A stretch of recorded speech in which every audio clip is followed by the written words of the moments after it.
টানা 41 দিন একটি আমল করুন, দোয়া কবুল হবেই ইনশাআল্লাহ। আমি নিজে আমলটির উপকার পেয়েছি এবং যাদেরকে বলেছি তারাও আমলটির উপকার পেয়েছে। অনেকে আমাদের কাছে ফোন দিয়ে বলে, হুজুর আমি আমলটাকে উপকার পেয়েছি। সুতরাং আপনি আমলটা করতে পারেন। শেখ আহমদ সারহিন্দি রহমতুল্লাহ আলাইহি তিনি অনেক জেল খেটেছেন, অনেক নির্যাতন সহ্য করেছেন, তিনি আমলটি করে উপকার পেয়েছেন। তিনি নিজে আমলটির কথা বলেছেন এবং যে আমলটির কথা বলবো সেই আমলটির ব্যাপারে নবী সাল্লাল্লাহু আলাইহি ওয়াসাল্লাম নিজে বলে দিয়েছেন, এটা হচ্ছে জান্নাতের গুপ্ত ধন। এটা পরে আল্লাহর কাছে দোয়া করলে আল্লাহ তাআলা সেই দোয়াটা কবুল করে। অনেকে আছেন বলেন, হুজুর দোয়া করছি দোয়া কবুল হচ্ছে না, সন্তান কথা শোনে না, স্বামী কথা শোনে না।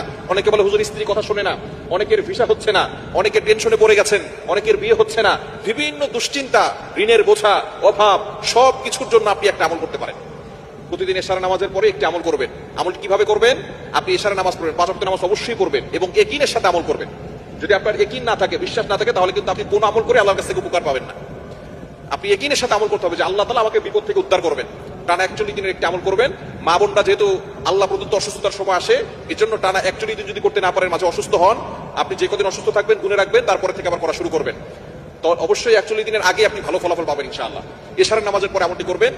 প্রথমে 100 বার একটি দুরূদ শরীফ পড়তে হবে, আল্লাহুম্মা সাল্লি আলা সাইয়্যিদিনা মুহাম্মাদ। এই ছোট্ট দুরূদটি 100 বার পড়বেন। এরপর পড়বেন লা হাওলা ওয়ালা কুওয়াতা ইল্লা বিল্লাহ, এতটুকু 499 বার। এই লা হাওলা ওয়ালা কুওয়াতা ইল্লা বিল্লাহ এটা পারেন এমন কোনো মানুষ এখন মুসলমান নাই। মুসলমান যারা লা হাওলা ওয়ালা কুওয়াতা ইল্লা বিল্লাহ সকলেই জানে। আর লা হাওলা ওয়ালা কুওয়াতা ইল্লা বিল্লাহর ফজিলত অনেক বেশি। আবু দাউদ শরীফের হাদিস, তিরমিজি শরীফের হাদিস, মুসলিম, বুখারী, যত ধরনের কিতাব আছে, সিয়াসিত্তার সমস্ত হাদিসের কিতাবের ভিতরে হাদিস এসেছে যে এটা হচ্ছে জান্নাতের ভান্ডার। এটা পড়ে দোয়া করলে আল্লাহ তাআলা সেই দোয়া কবুল করেন। এজন্য এই লা হাওলা ওয়ালা কুওয়াতা ইল্লা বিল্লাহ এটাকে আল্লাহ রাসূল সাল্লাল্লাহু আলাইহি ওয়াসাল্লাম জান্নাতের গুপ্তধন বলেছেন, জান্নাতের ভান্ডার বলেছেন। এজন্য আপনি যত বেশি পারেন এটা পড়বেন। বিশেষ করে এশারা নামাজের পরে লা হাওলা ওয়ালা কুওয়াতা ইল্লা বিল্লাহ এতটুকু 499 বার পড়বেন। আর শেষবারে লা হাওলা ওয়ালা কুওয়াতা ইল্লা বিল্লাহ আলিয়্যিল আযীম পুরোটা একবার পড়বেন।